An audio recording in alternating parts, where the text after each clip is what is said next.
विभिन्न व्यवसाय मध्ये असल अर्थ आर्जनको स्रोत हो पुष्प खेती व्यवसाय। भारत देशका पहाडी क्षेत्रमा विशेष विभिन्न प्रजातिका फूलको खेती गरिन्छ भने यसमध्येको एउटा हो जरबेरा।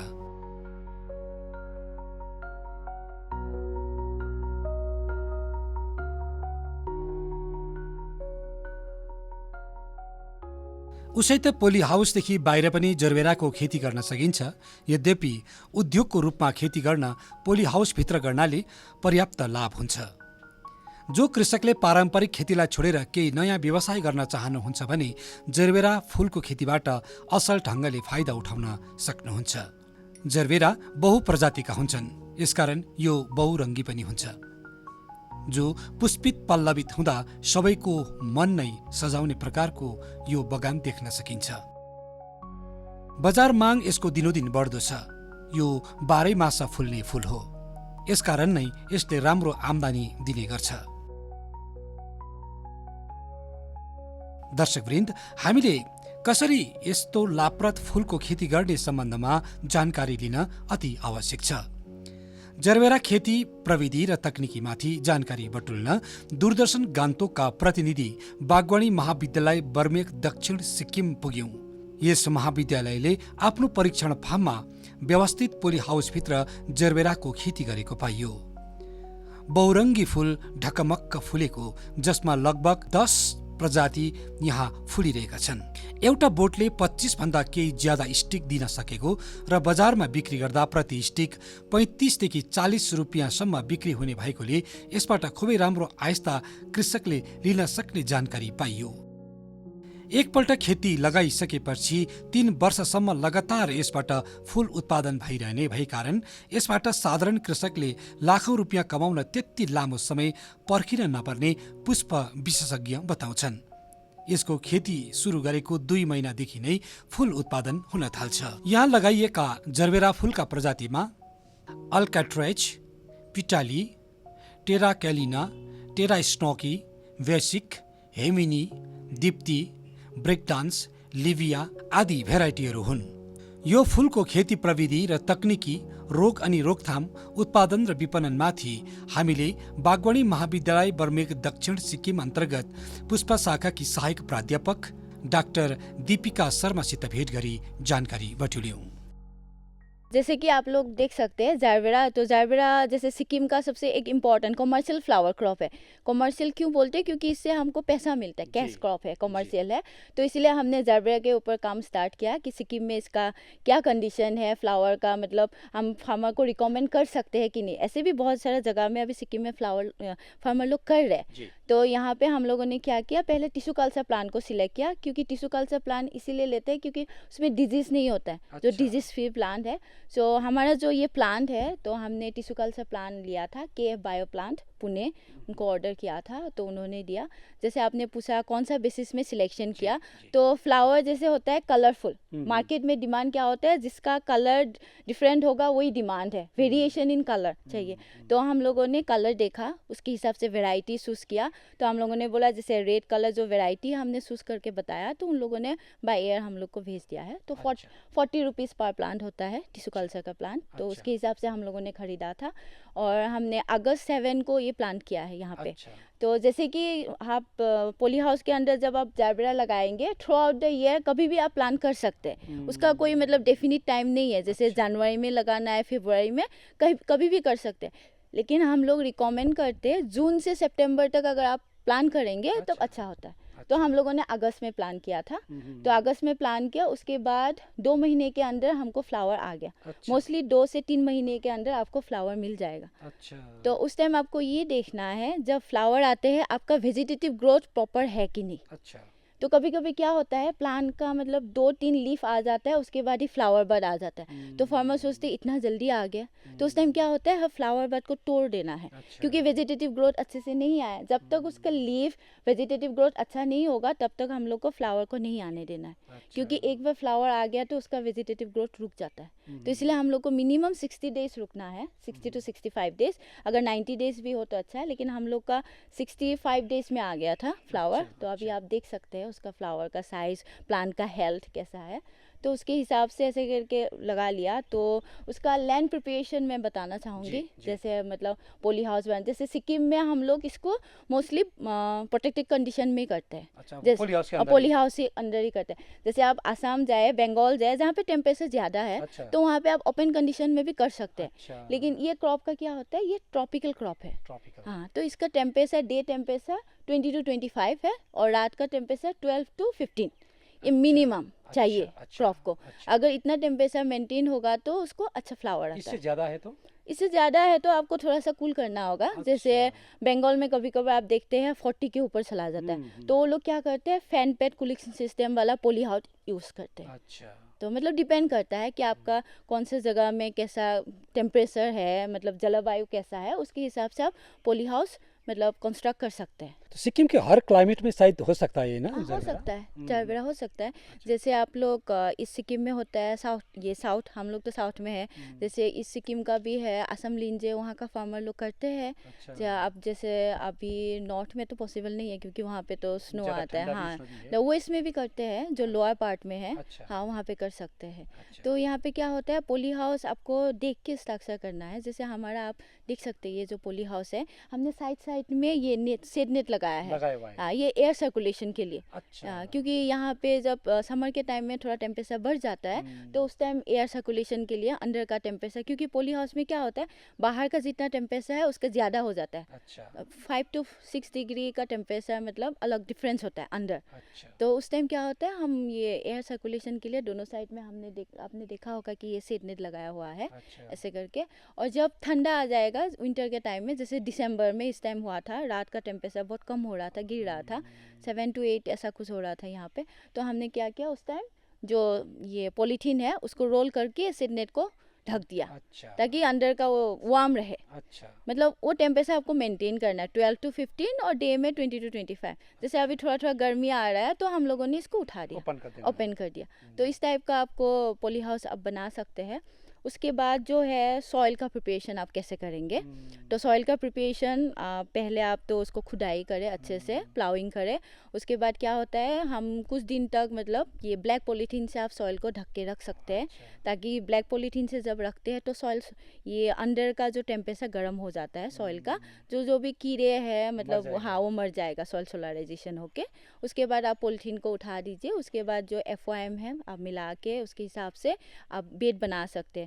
तो जारबेरा के लिए हम लोग क्या होते हैं, मोस्टली रेज बेड बनाते हैं, जो थोड़ा हाइट वाला ना, हाइट वाला बेड बनाते हैं। जैसे 45 सेंटीमीटर आपको हाइट रखना है। अच्छा। हाँ, तो उसके बाद जैसे आप डबल रो ट्रिपल रो ऐसा कर सकते हैं। जैसे हमने यहाँ पे किया हुआ है, तो बीच में जो स्पेस है रो के बीच में आप 30 सेंटीमीटर रख सकते हैं फॉर वॉकिंग के लिए। अच्छा। हाँ, ऐसे करके। और 90 सेंटीमीटर नहीं तो 1 मीटर का विड्थ, ताकि आप जब एक प्लांट लगा रहे हैं तो दूसरा साइड से उसका वीडिंग करना हो, ये करना इजी होगा, क्योंकि ज़्यादा बड़ा होगा तो आपका हाथ वहाँ नहीं पहुँच पाएंगे, इसीलिए हम लोग इतना रिकमेंड करते हैं। और लंबाई जो आपका जितना स्पेस है अच्छा। उसके हिसाब से आप लंबाई कर सकते हैं। अच्छा।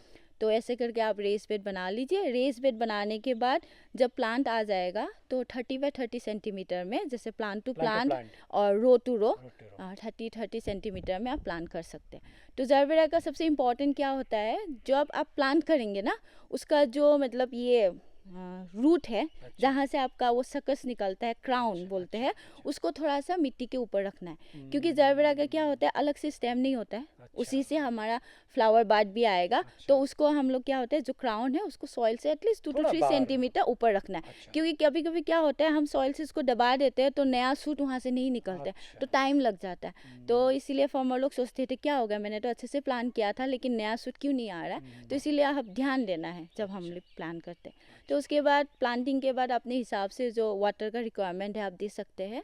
जब अगर मॉइस्चर लेवल है मिट्टी में, अगर मॉइस्चर सफिशिएंट है तो पानी देने की ज़रूरत नहीं है। अगर नहीं है समर में, जैसे मॉर्निंग में एक बार दे दिया, इवनिंग में दे दिया, लेकिन 12 बजे ऐसे में नहीं देना चाहिए। जैसे 10 के बिफोर, मॉर्निंग 10 और आफ्टरनून 3 बजे के बाद आप पानी दे सकते हैं। डिपेंड्स ऑन द वेदर, कैसा क्लाइमेट है। अच्छा, ठंडा क्लाइमेट है तो जरूरत भी नहीं है। ज़रूरत नहीं है। जैसे आपने देखा होगा कि मॉइस्चर है सॉइल में सफिशिएंट, ड्राई नहीं हुआ है, तो 1-2 दिन आप स्किप कर सकते हैं विंटर में। लेकिन समर में जैसे टेम्परेचर बढ़ जाता है तो पानी की बहुत ज़रूरत होता है। मैडम, ये एक प्लांट से कितना इसका स्टिक्स अभी मिल रहा है? फ्लावर स्टॉक ये एक्चुअली आपका डिपेंड करेगा, मतलब ये कितना कौन सा वैरायटी आप यूज़ कर रहे हैं अच्छा। वैरायटी के हिसाब से। तो कभी कभी क्या होता है एक वैरायटी से आपको 25 to 30 नंबर ऑफ अच्छा। स्टॉक्स मिल सकते हैं। जैसे अभी हम लोग काउंट कर रहे हैं हमारा, क्योंकि ये ट्रायल है, नया वैरायटी हम लगा रहे हैं। तो इस बर्मियों का जो कंडीशन में इसका क्या है, जैसे अगस्त से हम लोग का फ्लावर शुरू हो गया था स्टार्टिंग। तो ये वैरायटी जो येलो वाला है ना टीसुन की, इस वैरायटी का अभी तक हम लोग को 30 फ्लावर स्टॉक मिल गया एक प्लांट से। 30 एक 30 plant से। एक प्लांट से। तो आप इमेजिन कर सकते हैं ना, क्योंकि ये कंटिन्यू होगा मोस्ट प्रोबेबली अप्रैल तक आपका फ्लावर कंटिन्यू होगा। तो आप सोच सकते हैं कितना मिल सकता है। अच्छा। तो ये मैं फार्मर के लिए बोल सकती हूँ ये प्रॉफिटेबल वेंचर है। अच्छा। हाँ, अगर कॉमर्शियली आपको अगर फ्लावर में करना है तो आप जरबरा में स्विच कर सकते हैं। जैसे कि ऐसा जो स्ट्रक्चर बनाया हुआ है, ये स्ट्रक्चर फार्मर्स को भी मिल सकता है। तो ऐसा बड़ा स्ट्रक्चर अगर फार्मर्स ने बनाया तो एक बार में कितना स्टिक्स उनको मिल सकता है और कितना प्रॉफिट हो सकता है, इसका मार्केटिंग वैल्यू क्या है? ये एक्चुअली आपका डिपेंड करेगा आपका साइज़ कितना है। अच्छा। 100 by 100 मीटर स्क्वायर साइज में आप कितना प्लान लगाएंगे प्लान पॉपुलेशन के हिसाब से। तो आपको 2000 से 3000 नंबर ऑफ फ्लावर स्टिक मिल जाएगा। एक बार में? हाँ, मिल जाएगा। अच्छा। हाँ, जैसे हम लोग अभी कभी कभी जब सेल करते हैं, एक बार में हम सेल जाते हैं तो हमारा 200 नंबर ऑफ फ्लावर स्टिक एक हार्वेस्ट में हमारा निकल 200 जाता से है। ज़्यादा? हाँ, 200 से ज़्यादा निकल जाता है। ये मीन्स कितना दिन के अंतराल में ऐसा 200 निकल सकता है? 2-3 हफ्ते के बाद। 2-3 हफ्ते के बाद। अच्छा। आप मतलब 15 डेज इंटरवल में आप एक महीने में 2 बार दो बार है। हार्वेस्ट कर सकते हैं। एक बार जैसे आपने 200 हार्वेस्ट कर लिया, अगेन आफ्टर नेक्स्ट 15 डेज के बाद फिर से आप 200 हार्वेस्ट कर सकते हैं। अच्छा। तो मार्केट वैल्यू क्या मिल तो मार्केट वैल्यू जैसे आप अभी अगर जैसे हम सिक्किम में हैं, अगर आप गैंगटॉक मार्केट जाएंगे तो आपको पता होगा कि एक जैवरा स्टिक का 25 to 30 रुपीज़ लेते हैं। हाँ, तो उसके हिसाब से आप कर सकते हैं कि कितना आपको मिल सकता है। फ्लावर को स्टॉक का जो हम वेस्ट लाइफ बोलते हैं, हार्वेस्ट करने के बाद उसको वेस्ट लाइफ बोलते हैं। वेस्ट लाइफ मीन्स जब हम उसको ये वेस्ट में रखते हैं, वाटर में, पानी में, सोल्यूशन में, तो उसका 8 to 10 डेज 8 to 10 डेज रह सकता है। अच्छा। और इसका यूजेस मोस्टली यहाँ पे जैसे शादी में डेकोरेशन में यूज़ करते हैं, बुके बनाने में यूज़ करते हैं। और जायवेरा का क्या होता है, आपका फ्लावर का साइज़ जितना बड़ा होगा और उसका स्टॉक जितना स्ट्रेट और लॉन्ग होगा, उतना उसका फ्लावर का प्राइस बढ़ता है, डिमांड। अच्छा। और ये भी कर सकता है, जैसे यहाँ पे आपने सिक्किम में बहुत अच्छे से कर लिया तो आप वेस्ट बंगाल मार्केट में भी भेज सकते हैं। इसका पैकेजिंग करके अच्छे से। ऐसा नहीं है कि हमको सिक्किम में ही बेचना है, पहले तो आपको मार्केट ढूंढना पड़ेगा इसका ना। तो बंगाल में तो बहुत सारा फ्लावर का मार्केट है, तो आप सिक्किम से बंगाल भेज सकते हैं अच्छे से पैकिंग करके। उसका पैकिंग का अलग पैकेजिंग मटेरियल भी है। जैसे फ्लावर का कैप आता है, हाँ, वो मिल जाता है मार्केट में, अवेलेबल है। तो फ्लावर को आप कैप लगाने से क्या होता है, जब आप पैकिंग करते हैं उसका पेटल्स नहीं टूटेगा। अच्छा। वो मैकेनिकल जो इंजरी है उसको मतलब ब्रेक वो प्रिवेंट करने के लिए हम उसको लगाते हैं। और बंडल बनाना है, 10 to 15 बंडल बना के कार्डबोर्ड बॉक्स होता है, मार्केट में मिल जाता है। उसमें लेयर वाइज रखना है। फर्स्ट एक लेयर रख दिया, उसके ऊपर आप टिश्यू पेपर नहीं तो न्यूज़पेपर एक लेयर, उसके ऊपर और एक लेयर, ऐसे करके आप ट्रांसपोर्ट कर सकते हैं। हाँ, डिजीज़ का प्रॉब्लम होता है most probably powdery mildew. Powdery mildew क्या होता है, जब आपका ये मॉइस्चर लेवल ज़्यादा हो जाता है। कभी कभी क्या होता है, हम बहुत पानी दे रहे हैं, मॉर्निंग भी दे रहे, इवनिंग भी दे रहे, कंटिन्यूसली दे रहे, एयर सर्कुलेशन अच्छे से नहीं हो रहा है, तब क्या होता है वाइट कलर का एक पाउडर आ जाता है, हाँ, लीफ के ऊपर। ये बहुत कॉमन है पाउडरी मिल्ड्यू।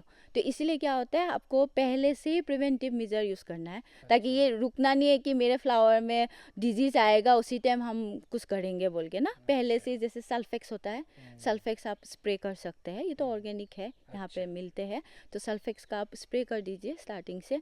उसके बाद जैसे हो गया air circulation, proper air circulation, जैसे मैंने सीड नेट लगाया है दोनों साइड में, ताकि प्रॉपर। और टेम्परेचर कभी कभी ज़्यादा हो रहा है तो मैंने डोर भी ओपन करके रखा हुआ है। तो ऐसे करके एयर सर्कुलेशन आपको मेंटेन करना है। कटाई करने का जैसे हम बोलते हैं हार्वेस्ट इंडेक्स, हाँ, तो उसको पता होना चाहिए कि कब आप फ्लावर को काटना है। तो जैसे हम ये वेजिटेबल भी हो गया, जैसे टोमेटो हो गया, जब ग्रीन होता है तब तो हम हार्वेस्ट नहीं करते, जब उसका कलर चेंज होता है तब हार्वेस्ट करते हैं। जैसे बनाना का सबको पता होता है, क्योंकि फ्रूट्स और वेजिटेबल में क्या होता है, कलर चेंज होता है, लेकिन फ्लावर में तो कलर चेंज नहीं होता है। तो सब फ्लावर का अलग अलग हार्वेस्ट इंडेक्स होता है। तो जारबेरा का क्या होता है, उसका जो सेंटर में डिस्फ्लोरेट रहता है, तो वो जो डिस्फ्लोरेट है, छोटा छोटा वाला पेटल होता है, उसको डिस्फ्लोरेट बोलते हैं। वो छोटा वाला पेटल जब उसका स्टॉक के साथ परपेंडिकुलर होगा, मतलब एक ही लाइन में आएगा, हाँ, तब आप सोच सकते हैं कि हाँ, ये मेरा फ्लावर हार्वेस्ट के लिए रेडी है, तब आप उसको काट सकते हैं। अच्छा। सिकेसियर से आप काट सकते हैं हाँ। या नहीं तो शार्प नाइफ से आप काटिए, और काटने के बाद तुरंत आपको पानी में रखना है। तो जब आप हार्वेस्ट के लिए जाएंगे, साथ में मतलब एक बकेट में पानी लेके जाइए। अच्छा। तो पानी रखिए, काट के जस्ट बकेट में रखिए, उसके बाद ही पैकेजिंग या मार्केट भेज सकते हैं। क्योंकि हम पानी में इसीलिए रखते हैं उसका मॉइस्चर लेवल मेंटेन करने के लिए।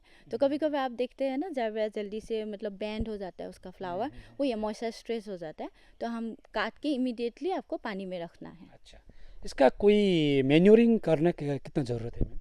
मैन्योरिंग करना है, जैसे पहले जब आप लैंड प्रिपेयर करेंगे तब आप, जैसे सिक्किम में तो हम मोस्टली ऑर्गेनिक ही डालते हैं। हाँ, FOM डालना होता है, FOM डालेंगे। फिर जैसे मैंने क्या किया है, 20-20 में हमने वर्मी कंपोस्ट डाला है। अच्छा। हाँ, जैसे आप 30 डेज हो गया, आप देख रहे हैं ग्रोथ हो रहा है। तो जारबेरा का सबसे इम्पॉर्टेंट है उसका 3 स्पेशल प्रैक्टिसेस है जारबेरा में। अच्छा। एक होता है आपका रैकिंग, एक होता है डीलिफिंग, और एक होता है आपका वीडिंग। वीडिंग तो आपको सबको पता है, मतलब क्लीनिंग करना है, जो घास फूस आ रहा है उसको तो निकाल के रखना है। और रैकिंग में क्यों बोल रही हूँ, क्योंकि इसको पानी चाहिए समर में। तो सुबह सब जब हम पानी देते रहते हैं तो कभी कभार क्या होता है, सॉइल बहुत हार्ड हो जाता है। अच्छा। आप छू के देखेंगे आपका उंगली जाएगा भी नहीं, इतना हार्ड हो Hard जाता है। होता हाँ, है। पूरा हार्ड। तो उस टाइम क्या होता है, जो रैक होता है छोटा वाला खुरपी, उससे आप थोड़ा थोड़ा सॉइल को लूज कर दीजिए अच्छा। ताकि एरेशन अच्छे से हो। और उसी टाइम आप ना उसमें वर्मी कंपोस्ट एक डालना है। मुट्ठी जैसा मतलब मिला मिला के ना सॉइल के साथ मिक्स करके आप उसको डालिए। अच्छा। ऐसे ऐसे हर महीने में अगर आप ये प्रैक्टिस फॉलो करेंगे तो आपका प्लांट का ग्रोथ भी अच्छा होगा, फ्लावर का साइज भी बढ़ेगा। ऐसे अच्छा। करके आपको देना। ज़्यादा मैन्यूरिंग की ज़रूरत नहीं है। जैसे हम कभी कभी बोलते हैं ये बहुत डेलिकेट क्रॉप है, ये डेलिकेट क्रॉप नहीं है। वन टाइम इन्वेस्टमेंट है, पहली बार आप अच्छे से लगा लीजिए। 20-20 में आपको सिर्फ मेंटेन करना है उसका। अगर वो मेंटेन करते रहेंगे आपका ग्रोथ अच्छा होगा। और डी लीफिंग में इसलिए बोल रही हूँ, कभी कभार क्या होता है प्लांट्स में बहुत सारा लीफ आ जाता है, तो नीचे का कुछ कुछ लीफ येलो हो जाता है। अच्छा। हाँ, येलो कलर क्यों, क्योंकि उसमें ये सूरज की रोशनी नहीं पड़ता है। अच्छा। सूरज की रोशनी नहीं पड़ता है तो वो अपना फूड प्रोडक्ट नहीं कर पाता है। तो इसलिए नीचे का लीफ को हमको निकाल देना है। देखते थोड़ा वो क्लीन भी हो जाएगा, सैनिटाइजेशन भी हो जाएगा, सफाई भी हो जाएगा, और थोड़ा सा मतलब ये सब प्लांट जो लीफ है सबको मतलब प्रॉपरली सनलाइट मिलेगा। अच्छा। तो वो इम्पॉर्टेंट है, जैसे रैकिंग, डीलिफिंग और वीडिंग। जैसे हम बोलते हैं हमारा जो टर्म में इकोनॉमिक इल जो होता है कि कितना दिन तक हम उसका प्लान का वो इल मिलेंगे, जैसे 3 साल तक। अच्छा। ये एक बार लगा दिया, आपका 3 साल तक वो अपना Continuous। कंटिन्यूसली इकोनॉमिक इल देगा। उसके बाद जो आपका मदर प्लांट है ये सकर डेवलप करेगा। दैट मीन छोटा छोटा वो प्लांट आएगा उसके बेस से, साइड से। तो 3 साल के बाद ही आप उसको सेपरेट कर सकते हैं। 3 साल तक आपको मदर प्लांट को डिस्टर्ब नहीं करना है। बागवानी महाविद्यालय बर्मेक दक्षिण सिक्किमले जरबेरा लगायत अन्य फूल खेती तकनिकीमाथि कृषक वर्गलाई प्रशिक्षण दिँदै आएको छ। पुष्प खेती महाविद्यालयको योजना विस्तार र प्रशिक्षण र सहयोग सम्बन्धी जानकारी दिनुहुन्छ यस महाविद्यालयका डीन डाक्टर AK पाण्डे। कि हॉर्टिकल्चर की जो फील्ड है उसमें फ्लोरिकल्चर एक बिल्कुल नया आयाम है। फ्लोरिकल्चर की बहुत अच्छी स्कोप पूरे देश में बनती है, विशेष करके जो नॉर्थ ईस्टर्न रीजन है, उत्तर पर्वतीय क्षेत्र हैं, यहाँ तो फ्लोरिकल्चर की बहुत ज़्यादा स्कोप है। सिक्किम की बात करें तो सिक्किम तो कह लें कि फ्लावर का पैराडाइज है। और यहाँ जो आप देख रहे हैं कि जो फूल पर हम लोग बढ़ावा देना चाह रहे हैं, वो चाह रहे हैं कि यदि किसान छोटे छोटे भी पाले हाउसेज बना लेते हैं, लो कास्ट भी पाले हाउसेज बना लेते हैं, तो यहाँ की क्लाइमेट इतनी सूटेबल है कि यहाँ बहुत बढ़िया जरबेरा की खेती कर रहे हैं, बहुत बढ़िया आर्किड की खेती कर रहे हैं, और तमाम ऐसे जो फ्लावर्स हैं इनकी। और सबसे बड़ी बात तो ये है कि ये फूल जो है यहाँ उस सीज़न में तैयार होते हैं जबकि देश के अन्य भागों में उनकी बहुत अच्छी मांग रहती है। तो ये कह लें कि एक बहुत अच्छी फील्ड बन रही है, और उसमें मैं चाहूँगा कि हमारे अच्छी जो वैरायटीज़ निकल के आ रही हैं और जो रिसर्च के नए अच्छे परिणाम हैं उनको भी किसान ले जाएं, और इस तरह के छोटी स्ट्रक्चर्स बना करके एक समूह बना करके यदि अपने फ्लावर का बिजनेस कर लें तो उनके लिए एक बहुत बड़ी आर्थिक समृद्धि होगी। पुष्पों के बारे में ये कहना है कि ये जैसे आप जरबेरा की फील्ड को देख रहे हैं, हर 6 महीने के अंदर का ये सब पाले हाउसेज बन गए, 6 महीने के अंदर ये सभी जो है टिश्यू कल्चर वैरायटीज़ लग गई, और बाज़ार में जाने लगा। तो इतनी क्विक रिटर्न, इतनी फास्ट रिटर्न सिर्फ हम फूलों के ज़रिए ही हम किसानों को दे सकते हैं, तो एक बहुत बड़ा काम है। सिक्किम का दूसरी तरफ से भी बहुत अच्छा नाम है कि यदि सिक्किम में हम पूरे ऑर्गेनिक की बात कर रहे हैं, तो अगला आयाम हमारा ये है कि फूलों की खेती को भी ऑर्गेनिक के संदर्भ में उगा रहे हैं। हम जितने इनपुट्स दे रहे हैं वो ऑर्गेनिक इनपुट्स दे रहे हैं, तो ऑटोमेटिकली उस पर एक जो है वो कहते हैं कि प्रीमियम प्राइस मिलने की बात है। तो ये कह लें कि बहुत अच्छी बात है जो फूलों को हम यदि किसानों को इस तरह के स्ट्रक्चर्स के माध्यम से, अपने रिसर्च के माध्यम से हमारे कॉलेज पहुंचा रहा है। किसी भी काम को करने के लिए जानकारी बहुत ज़रूरी है। नॉलेज इज़ द पावर वाली बात है। यदि हमारे जो इवन स्कूल ड्रॉप आउट बच्चे हैं या जो रोज़गार खोज रहे हैं, ऐसे बच्चों को ज़रूरत है कि वो थोड़ा डीप सेंस में प्रशिक्षण को लें। कैसी जानकारी है, और ये कहने कि कोई काम छोटा नहीं होता है। काम को सीखने में उनको समय देनी पड़ेगी, उनको उसी तरह से जो है भाग लेना पड़ेगा। और हमारे अच्छे एक्सपर्ट हैं, हमारे जो प्रोफेसर्स हैं, वो बहुत अच्छी जानकारी रखें, जो स्टेप बाय स्टेप उनको जानकारी देंगे। और यदि सरकार भी हमारी इस तरह के कामों को जो है काफ़ी बढ़ावा दे रही है। रोज़गार की दिशा में भी सरकार तरह तरह के, हमारे तमाम बैंकेज हैं वो भी जो है उनको काफ़ी अच्छा जो यानी सुविधाएं या लोन मुहैया करा रही हैं। तो इस तरह के बहुत अच्छे आयाम हैं और उन आयामों को जोड़ा जा सकता है और एक नई कह लें कि नई दिशा बनाई जा सकती है, नए आयाम खोजे जा सकते हैं। तो रोज़गार का बहुत अच्छा अवसर उपलब्ध कराता है ये। सबसे बड़ी बात ये कि हम प्रशिक्षण देने के लिए हर समय तैयार हैं और हमारे पास कॉलेज के पास जो है बहुत अच्छी प्रशिक्षण की सुविधाएं हैं। और जो हमारे जो प्रोफेसर्स हैं वो उनका एक लंबा एक्सपीरियंस है इस दिशा में काम करने का, और वो अपने जो एक्सपीरियंस के माध्यम से आज ये फ्लावर्स है कट करके बाज़ार में जा रहा है। तो उनको पूरी आर्थिकी के साथ और पूरी उसके साथ साथ जो साइंटिफिक बातें हैं वो बताने के लिए बिल्कुल सक्षम है। ज़रूरत है कि इस तरह का ग्रुप सामने आए। हमारे पास अभी तो 2.5 बरस का मात्र यहाँ पर एस्टेब्लिश कॉलेज था, लेकिन मैं शेयर करना चाहूँगा आपसे कि हमारे पास वो रेजिडेंशियल सुविधाएं भी हैं। और आज हमारे पास यदि सिक्किम गवर्नमेंट या दूसरे, अभी हमारे पास उड़ीसा से भी किसान आए हुए थे, वो किसान यदि आ रहे हैं, समूह में आ रहे हैं 30 के 50 के, तो उनके रुकने की, खाने की व्यवस्था हम रखे हुए हैं। और 3 दिन 5 दिन का जैसी उनकी डिमांड है या विषय की जैसी डिमांड है, उस हिसाब से हम उनको प्रशिक्षण दे देंगे। मैं ये कहना चाहूँगा कि जो औद्यानिक फसलें हैं, औद्यानिक फसलों में फलों से लेकर के, सब्जियों से लेकर के, फूलों के लिए तक लेकर के, ये विषय ऐसी है जिसमें बहुत अच्छी आमदनी आपको मिलती है, बहुत अच्छे इसमें जो है रोज़गार के सृजन है। ज़रूरत ये है कि ये जो विषय हैं इस पर छोटी छोटी जानकारियाँ, जो वैज्ञानिक जानकारियाँ हैं, साइंटिफिक जानकारी है, वो किसान ज़रूर लें। और उसके साथ नए युवक जो हैं, जो थोड़ा हाई स्कूल इंटर तक पढ़े हुए हैं या स्कूल ड्रॉप आउट हैं, वो भी उसको रोज़गार को समझें और समझ करके और एक समूह बना लें। समूह के माध्यम से यदि उस कामों को करते हैं तो उनको सामान को बाज़ार तक ले जाने में या उनको बहुत तरह की और सुविधाओं को लेने में आसानी होगी। तो मैं कहूँगा कि ये रोज़गार के बहुत अच्छे सुनहले अवसर हैं जिनको कि किसानों को इसका लाभ लेना चाहिए। जरबेरा खेतीका निम्ति माटोको तयारी, फूलको देखरेख, रोग अनि यसको रोकथाम, उत्पादन र विपणनमाथि जानकारी सहित बागवानी महाविद्यालय बर्मेक दक्षिण सिक्किमको क्रियाकलापमाथिको जानकारी बटुल्यौं।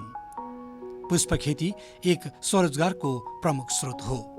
अधिक जानकारीको निम्ति बागवानी विभाग सिक्किम सरकार अनि बागवानी महाविद्यालय बर्मेक दक्षिण सिक्किममा सम्पर्क गर्नुहोला।